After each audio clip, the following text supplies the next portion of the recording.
Salut à tous à tous, j'espère que vous portez bien. On se retrouve aujourd'hui pour une vidéo de présentation des stuff de la team, stuff team succès, quelques petits stuffs sympas avec notamment des stuffs incarnation, des trucs assez cool à jouer. Donc que je vais vous présenter aujourd'hui, je sais que certains d'entre vous attendaient cette vidéo depuis un petit moment. On va rentrer dans le vif du sujet, je vais vous présenter les Dofus Book. Ils seront également disponibles après la vidéo, je les posterai sur mon Discord, donc mon Discord communautaire que je vous mettrai en description de cette vidéo. Et on va commencer directement donc par les stuffs des Team Success 198. Le stuff du panda, donc on est sur du stuff tank très classique, low cost évidemment.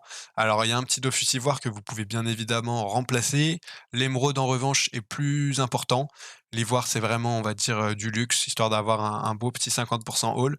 Mais vous pouvez clairement vous passer de l'ivoire là-dessus. Donc on est sur un stuff avec 208 de tacle, je le rappelle, on est quand même niveau 198. Il faut savoir qu'au-delà de 200 de tacle, vous taclez très bien les mobs, même 180 généralement c'est une bonne base. Donc avec quelques petits trans tacles là-dessus, donc vous voyez il y a trans de FM. Donc voilà, moi la répartition que je vous conseille de faire, c'est d'avoir les 75 Vita sur le casque Draguff. Vous pouvez également mettre 8 de tac si vous le préférez, mais je trouve que 75 de Vita c'est quand même un petit peu plus intéressant. Et au niveau des résistances, vous voyez, vous n'avez pas besoin d'avoir un casque Draguff à 13% haul. Vous pouvez avoir donc les résistances qui sont indiquées ici, c'est-à-dire 9% terre, 11% eau, 12% feu, et puis pour le reste, voilà, vous aménagez un peu comme vous voulez. Après, évidemment, si vous avez un casque Draguff perf, profitez-en, mais un casque Draguff perf, c'est quand même 12 millions, on va dire environ, donc c'est plus trop du low cost. Donc moi, je vous conseille de faire un peu comme ça, vous faites la FM vous-même très rapidement, et puis comme ça, vous avez un perf sur la Vita, c'est un petit peu mieux. Le rouleau Tyramine, je vous conseille de mettre une trans tacle. Vous pouvez mettre 6 de tacle puisqu'il y a déjà 10. Donc sur les items à 10, c'est maximum une rune de transcendance de 6. Et vous avez déjà pas mal de vita, des petits critiques. Vous pouvez bien évidemment négliger certaines lignes, hein. Les critiques par exemple sur Panda vous serviront que pour les vulnés crit, donc pas vraiment de grand intérêt. On est sur du double AR mine puisqu'on a donc le rouleau et la cape. Donc ça donne un bon petit bonus sympathique de 100 vitalité, 10 résistances critiques, 20 résistances poussées et 15 de tacle, donc vraiment parfait quand vous jouez tank. De toute façon, c'est une panneau tank, mais voilà, vraiment, vraiment solide pour du 198. Le petit givre fou, évidemment, on ne le présente plus. Deux trophées tacle, le remueur, le nomade, c'est pareil, c'est du classique. Au niveau de la ceinture, c'est là où vous pouvez faire un choix différent du mien parce que c'est une ceinture qui peut vous coûter cher. Je la trouve intéressante pour le PO, la Vita et les 2 lignes de résistance. Maintenant, voilà, vous pouvez très facilement changer cette ceinture. Donc slip du roi de Bonta, elle peut coûter un petit peu cher, je vais vous montrer la recette. Donc voilà, elle peut vous coûter un petit peu cher dans le sens où, il vous faut 100 poils de Kérubim et ça peut valoir un petit peu cher selon les serveurs ou alors si vous les faites vous-même, vous faites la quête, vous les obtiendrez. Mais voilà, c'est une ceinture qui peut être remplacée par, d'autres ceintures tank du style, Sleep YOLO et cetera. L'Alliance Glorson, donc pareil, on la présente plus, c'est du classique. Moi, j'aime bien jouer en 7 ans de malheur, c'est pour ça qu'il y a pas besoin d'avoir un casque Draguff 13% parce que vous avez déjà 10% sur le bouclier. C'est très OP avec les cartes sans résistance mêlée, ça fait vraiment le taf. Et enfin, pour finir, l'amulette d'Automail, pareil, 2 lignes de résistance à 7%, 350 Vita que vous pouvez facilement monter. Donc là, je vous conseille soit un Over Vita, soit du tacle. Mais voilà, vous pouvez répartir le tacle un peu comme vous voulez. Moi, je trouve que 208, 200 de manière générale, c'est largement suffisant. 100 d'agi pour justement gagner 10 de taxe supplémentaires et le reste en Vita, pas parcheté parce que c'est une team succès. Et voilà, voilà pour ce qui est du panda. Pour ce qui est de l'Enutrof, maintenant, on est sur un stuff au retrait PM, classique encore une fois, un stuff vraiment très peu cher. Donc j'aime bien mettre des Gelano PAPM. Ça fait un petit peu 1.29, mais ça reste un item très accessible. On a environ pour 700 000 Kamal Gelano PAPM si on l'achète déjà fait. On peut en avoir pour moins ou pour plus si on le tente soi-même en exo. Mais voilà, ça reste très accessible un Gelano PAPM. Je pense que c'est dans le budget de tout le monde.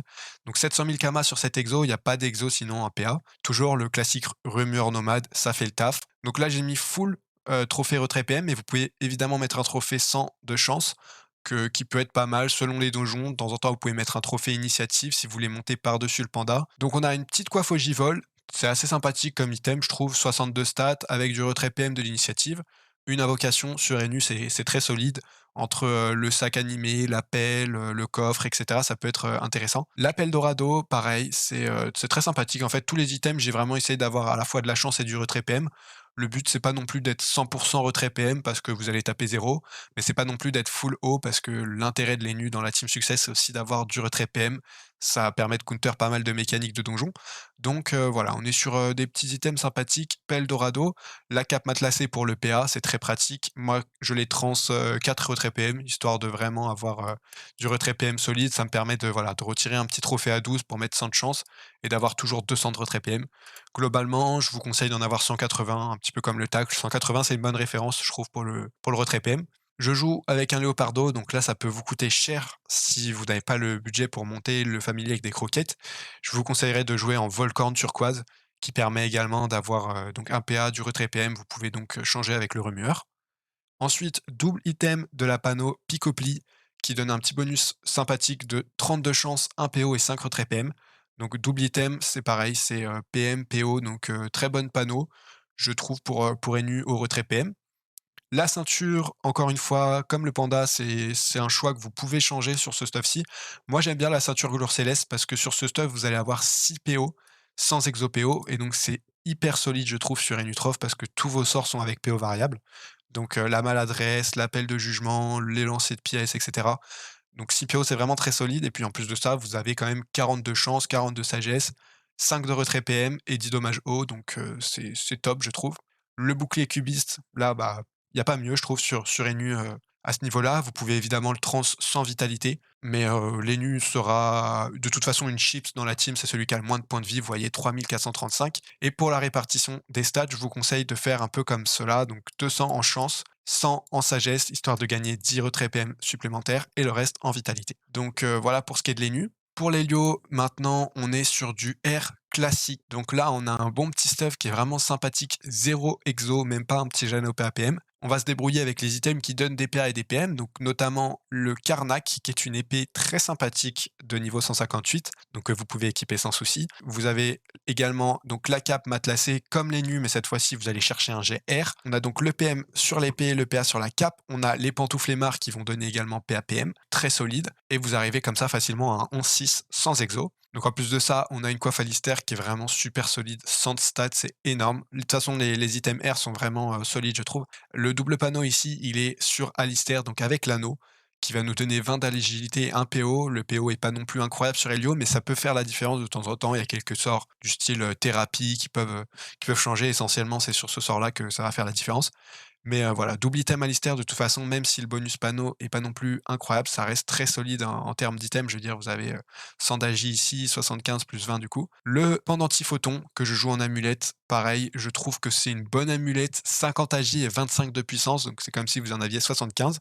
12 dommages également, et puis bon, l'esquive PA en malus, c'est pas vraiment un malus, vous n'allez pas le subir en tant qu'héliotrope, ça vous impactera pas du tout.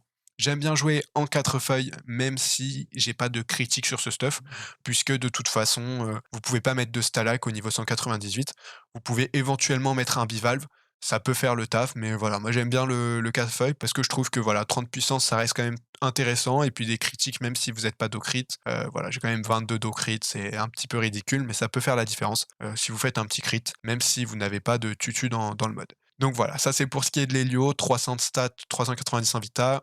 Vous pouvez mettre un petit peu plus de stats, je vous conseille de monter maximum à 350. Un petit peu plus, je trouve que c'est pas un bon choix parce que vous allez perdre beaucoup en vitalité pour un petit peu de stats.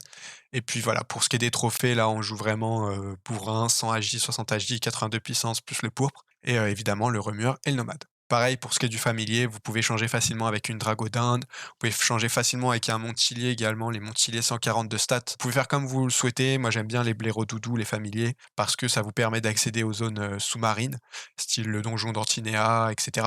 Mais bien évidemment, si vous n'avez pas le budget pour monter votre familier en croquette, vous pouvez y aller avec un Montillier. Enfin, pour ce qui est du Yop de la Team Succès, cette fois-ci, il y a un petit exo, mais je vous rassure, c'est pas un exo qui coûte cher. C'est une bague Lourson. Je vous conseille de mettre l'exo sur la bague parce que sur le Bruce, ça va vous coûter environ 12, alors que sur la bague Lourson, selon les serveurs, ça tourne dans les 3-4 millions. Donc très très accessible. C'est vraiment le seul exo que vous allez avoir dans cette team succès, puisque pour le reste, on est toujours sur du remueur nomade, donc classique. Pareil, le Yop, il a des items qui donnent des PA, des PM, c'est très pratique. Donc les abominables, on ne les cite plus, c'est pareil, le petit PA très pratique, malus PO, on s'en fiche sur un Yop, il n'y a aucun sort qui est impacté. Et 60 de force, ça reste très solide. La capologie, évidemment, là c'est incontournable. 100 de force, c'est critique, enfin vraiment, voilà, c'est l'item parfait. On joue du coup en double brousse parce que là, il y a un bonus de panneau assez intéressant. Puis de toute façon, la ceinture qui vous donne 100 de force, c'est quelque chose de très solide en plus des dommages que vous allez avoir, donc 117 dommages fixes. Assez solide je trouve sur ce Yop.